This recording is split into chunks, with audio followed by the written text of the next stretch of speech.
News Radio KMAN, it's 8:32. Here's Cathy Dawes. The oldest division in the United States Army recognized its 100th birthday at a ceremony on post yesterday. KMAN's Andrew Shores traveled to the 1st Infantry Division headquarters at Fort Riley to get the story.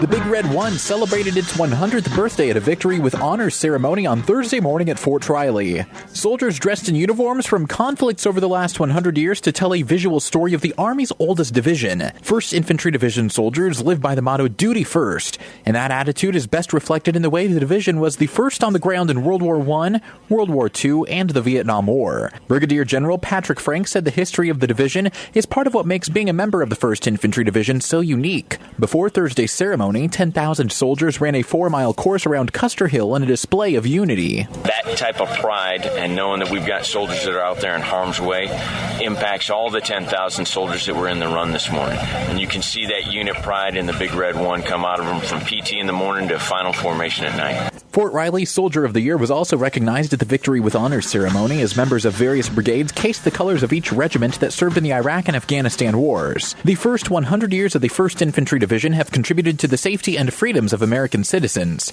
General Frank said only time will tell what is next for his division. 1st Infantry Division will continue to remain on point for the nation. When the nation calls, you can rest assured that the 1st Infantry Division will be there, just like the history script that you heard today on the last 100 years. I'm Andrew Shores reporting for News Radio KMAN. One Fort Riley soldier found an interesting way to celebrate the 1st Infantry Division's 100th anniversary. U.S. Army Staff Sergeant Malin Matute decided to re-enlist on the day of the anniversary, which was June 8th, 2017. She is the enlisted aide to Major General Joseph Martin. Here's what Matute says a typical day is, according to her. We help facilitate their daily missions, just anything that he needs that I can facilitate him with time. I'm there for him.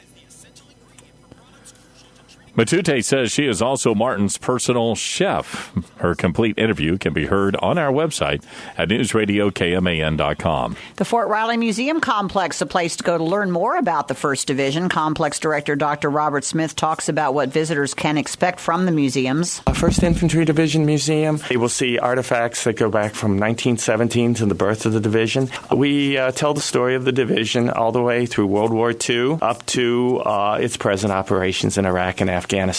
Smith says the museum also honors all those within the division who have received the Congressional Medal of Honor throughout the years. The museum complex, of course, located at Fort Riley.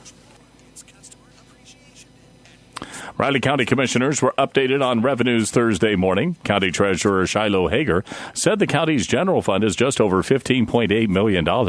Hager also discussed sales tax revenues. For the month of May, we deposited $298,048.50. That's 11.77% over what we budgeted.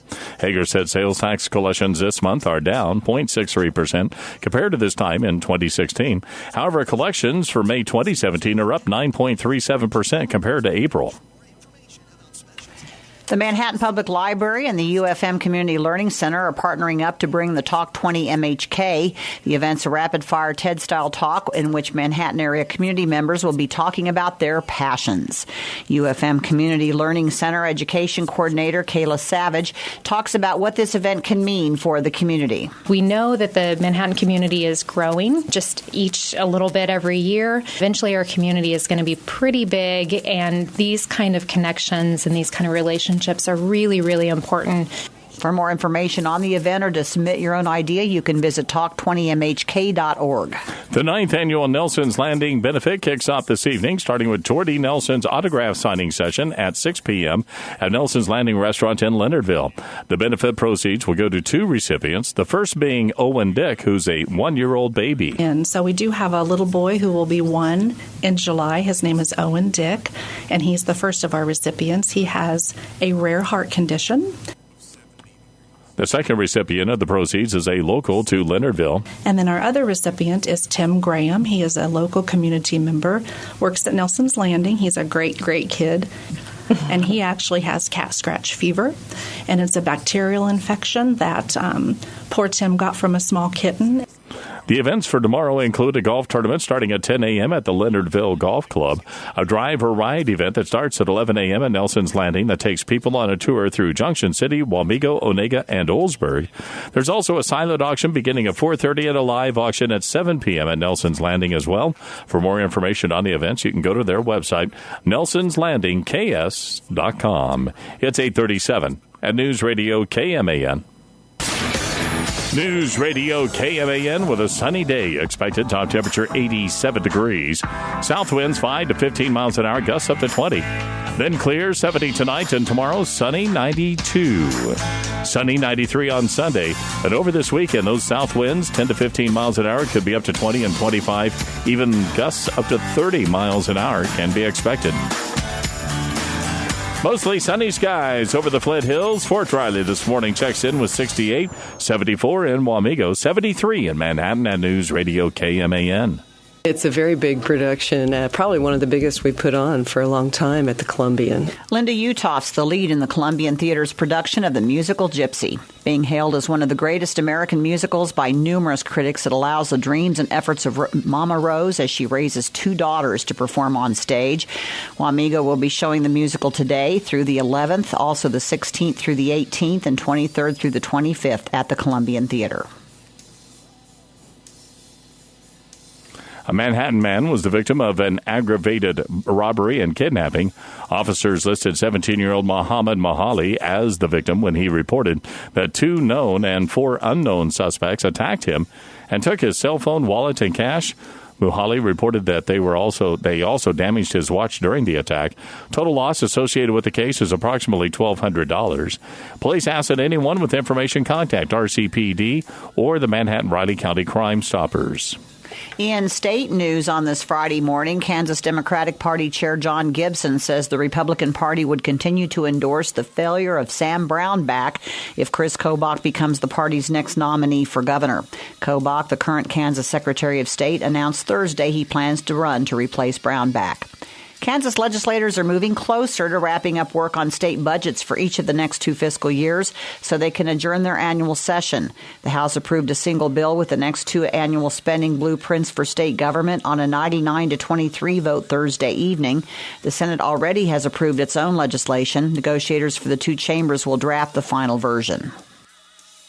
A major financial rating agency says Kansas's credit outlook is stable after lawmakers overrode Republican Governor Sam Brownback's veto of a bill that largely rolls back the income tax cuts he championed in recent years.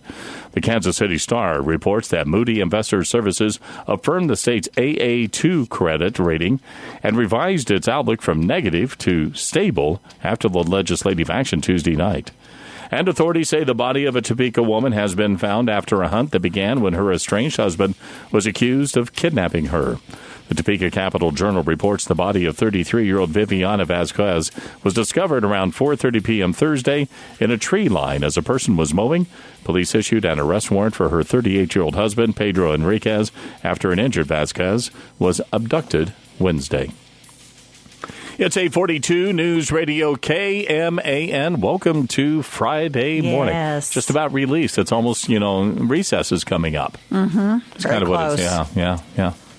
We plan to have as many as who are available on Monday, June 19th of our area legislators. So looking forward to that. That's our next hour-long opening. That's a week from next Monday. Yes. Going to recap all the legislative talk, huh? Yes. One of the things that, and we haven't talked about this, but the story that came out yesterday of a passing of one of the legislators from Hutchinson, and I'm not familiar with the woman, but I understand that she has been held in high regard for many people that I do know. Right. And a tough situation there. It's a really difficult way, it sounds like, to end the legislative session. 55 years old. Yeah. I'm 55. I know. But she's from Hutchinson and very, very, from what I understand, dearly loved in her community, and was quite a go-getter in the legislature in her first term. That she just got elected in November, right, and unseated a long-time office holder. So I get Sydney Carlin's take. I'm sure she knew her well. I'm sure she did. It's 8:43 at News Radio KMAN. Radio KMAN. Radio KMAN.